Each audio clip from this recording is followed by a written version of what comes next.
Hey, Dulles family. So, on this Palm Sunday weekend, I'm really preparing for the next 2 weeks. We're going to do Easter in two parts. And I thought today I would read you a story. And this is a story we read on Easter Sunday last year. And it's fitting that we read it today because the story actually occurred on Palm Sunday weekend. So, Palm Sunday was 7 days before Jesus' resurrection, and the day before Palm Sunday is often referred to as Lazarus Saturday. So I'm picking up here in John chapter 11, and I'm going to make a couple of points as reminders to what we considered and looked at last year together in John 11. Now, a man named Lazarus was sick. He was from Bethany, the village of Mary and her sister Martha. This Mary, whose brother Lazarus now lay sick, was the same one who poured perfume on the Lord and wiped his feet with her hair. So the sisters sent word to Jesus, "Lord, the one you love is sick." That's language in the ancient world, and in the Greek language here that emphasizes someone that is really loved, like a close friend. The one you love is a dear friend. When Jesus heard this, he said, "The sickness will not end in death. No, it is for God's glory, so that God's Son may be glorified through it." Now, Jesus loved Jesus loved Martha and her sister and Lazarus. So when he heard that Lazarus was sick, he stayed where he was 2 more days. This is one of the oddest couple of sentences in all of Scripture. And we spent considerable time on this last year. Jesus loves Martha, he loves her sister Mary, and he loves Lazarus, their brother. And so, when he heard that Lazarus was sick, he stayed where he was 2 more days. Like, why would he stay? And the question this begs is, do you ever feel that Jesus is late showing up for what really matters, or what's really broken, or what's hurting in your life? Do you ever feel like he's late, or he's just ignoring you, or he's not paying attention? If so, this story is for you. 1 week before that first Easter weekend, Jesus is laser focused on people like you and me. When we think that God maybe isn't listening, or isn't caring, or isn't paying attention. So when he heard that Lazarus was sick, he stayed where he was 2 more days. And then he said to his disciples, "Let us go back to Judea." "But Rabbi," they said, "a short while ago the Jews there tried to stone you, and yet you are going back?" What no one has understood yet is that as Jesus is moving toward the tomb of Lazarus, he's actually beginning the journey toward the cross. What nobody could understand is that 7 days before his own death, Jesus would use the death of Lazarus to show us that something brand new is arriving on planet Earth. Broken, chaotic, disease-filled, fear, worry-filled planet Earth is receiving some new experience. Resurrection is about to be introduced. Dead and broken and hurtful things being made alive or being made new. You and I live in the Western world. We're products of Christianity spreading through Europe in a couple thousand years, of this idea or hope that something could be made new, or there's an afterlife, there's an eternity of good. This is a day where the world, all it knew was hurt and death. And the idea of resurrection is just something people can't even fathom. Resurrection's about to be introduced to dark, lonely, lost, broken experiences of this planet. Jesus told them plainly, "Lazarus is dead. And for your sake, I'm glad I was not there." I mean, isn't that a bizarre statement? And here it is again, like these two bizarre statements of Jesus. Lazarus, who he dearly loves, is dead. And for your sake, he says to the disciples, "I'm glad I wasn't there, so that you may believe." Believe in what? Believe what? That something new is happening. Something that humans have not really been able to comprehend is now arriving. And in this week that we call Passion Week, the events of this week would be bookended by resurrection. the resurrection of Jesus' close friend Lazarus, and then his own resurrection 7 days later. Then Thomas, also known as Didymus, said to the rest of the disciples, "Let us go also, so that we may die with him." All the disciples can see is that if Jesus moves toward Bethany, which is 2 miles from Jerusalem, it's the greatest threat to his own life. He could lose his own life. And so they're not understanding this movement's about resurrection. It's about the hurt and loss in our lives being made alive, being turned into life. All they can see is the threat toward Jesus. On his arrival, Jesus found that Lazarus had already been in the tomb for 4 days. Now, Bethany was less than 2 miles from Jerusalem, and many Jews had come to Mary and Martha to comfort them in the loss of their brother. When Martha heard that Jesus was coming, she went out to meet him, but Mary stayed at home. Jesus said to her, "Your brother will rise again." Martha answered, "I know he will. I know he will rise again in the resurrection at the last day." And what Martha means here is probably what a lot of people think is, because my brother was good, because he did good things, because he tried to be a good person, I believe that someday there'll be an eternity where he lives again. And Jesus says to her, "I'm the resurrection."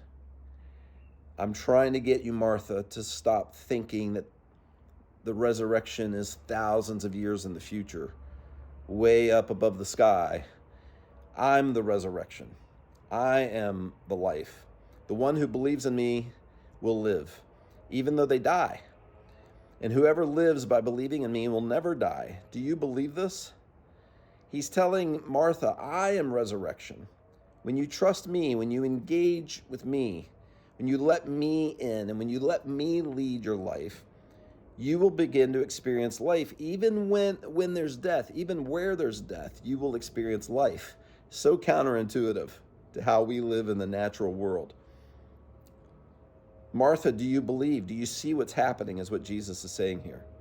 And that's really the question to you and me. Do we believe that Jesus arrived? He came, became flesh, dwelled here in our brokenness, so that we could actually begin walking in this plan, this movement of the earth being made new, moving back toward his intention, back toward the Garden of Eden, back toward no death. When Mary reached the place where Jesus was and saw him, she fell at his feet and said, "Lord, if you had been here, my brother would not have died." Mary is actually blaming Jesus.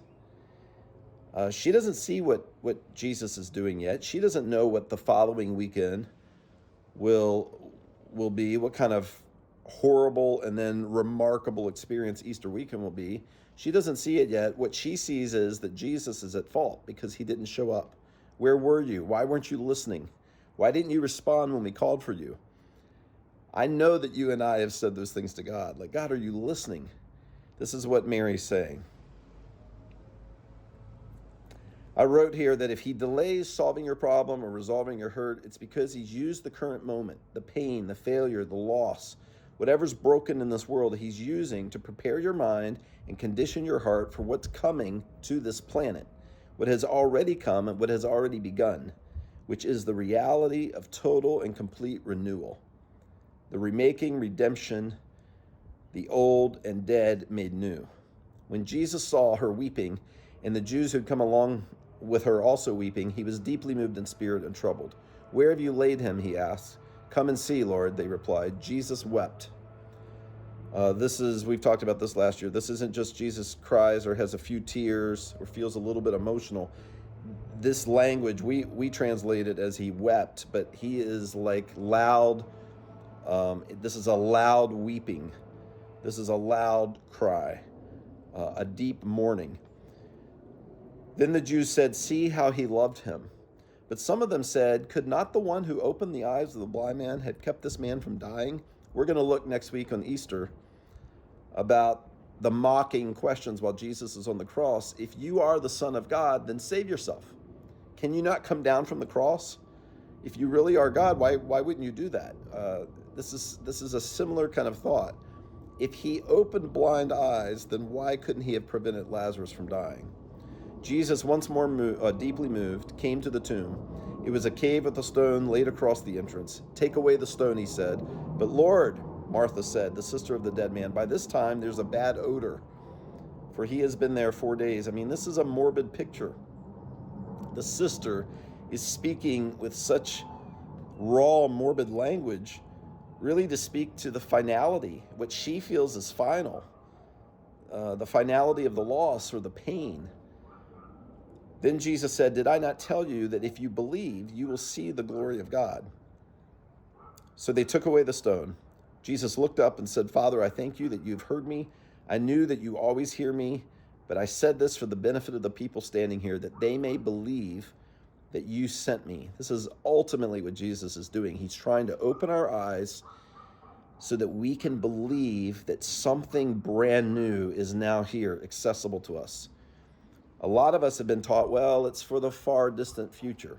It's for eternity. What Jesus is showing us is eternity has begun with his own resurrection, his own power in his resurrection. Eternity has already begun. When he said this, when he had said this, Jesus called out in a loud voice, "Lazarus, come out."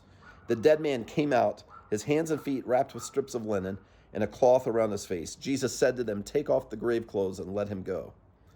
Just a few quick final thoughts here. Jesus in this story is showing us that Passion Week is about him calling us into a new future.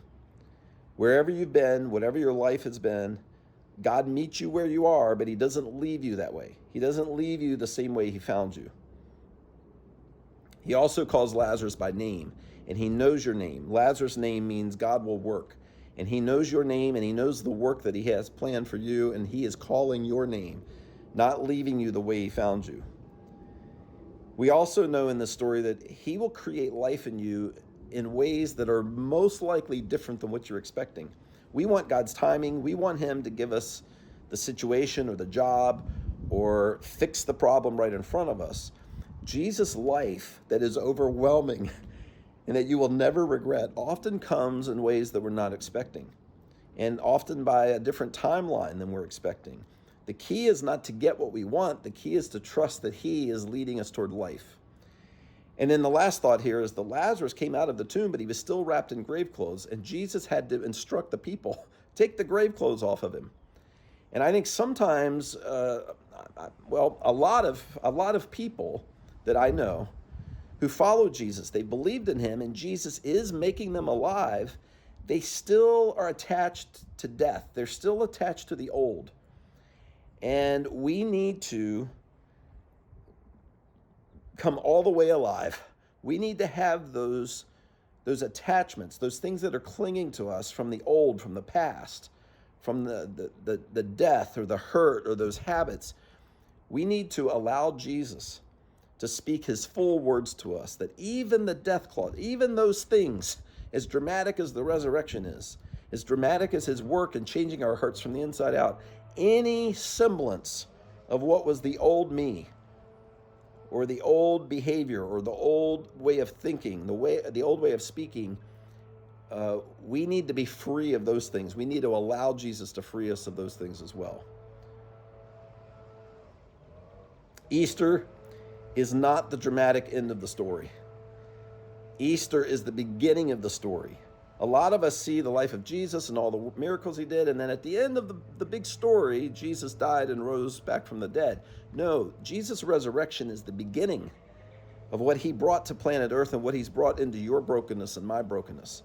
So much so that you and I now are to participate in his life-giving words and encouragement and relationships and power. We're to walk in his power following his resurrection. No, Easter's not the end of the story. Jesus' resurrection was the radical start of a brand new movement that will lead the planet toward his end game of everything made new. So I'm just calling you today on this Palm Sunday to join us living out every day of your life, not Sundays only, on mission, following really what we describe as the purpose of Dulles. The purpose of Dulles is that we are building a community that embodies the love of Jesus for the good of our neighbor and the renewal of our world. We believe this is what Jesus has called us to. And so in doing this, As a first step this week, as we go into Holy Week, I'm going to lead you into 2 prayers. I'm going to read these prayers. They'll be on the screen. I'm going to encourage you to screenshot them and pray them every day as we approach Easter. The first reflection prayer of Holy Week is about internal resurrection. Jesus, open my heart more this week to you as the source of life, the creator and the recreator of dead, lost, broken things. Show me this week what you are working to make alive in me. And the second Holy Week reflective prayer is about external resurrection. Jesus, may I be a reflection of you in my world, in my neighborhood, in my conversations and relationships. Fill me with passion to love my neighbor. Fill me with passion to be part of your plan to renew our world.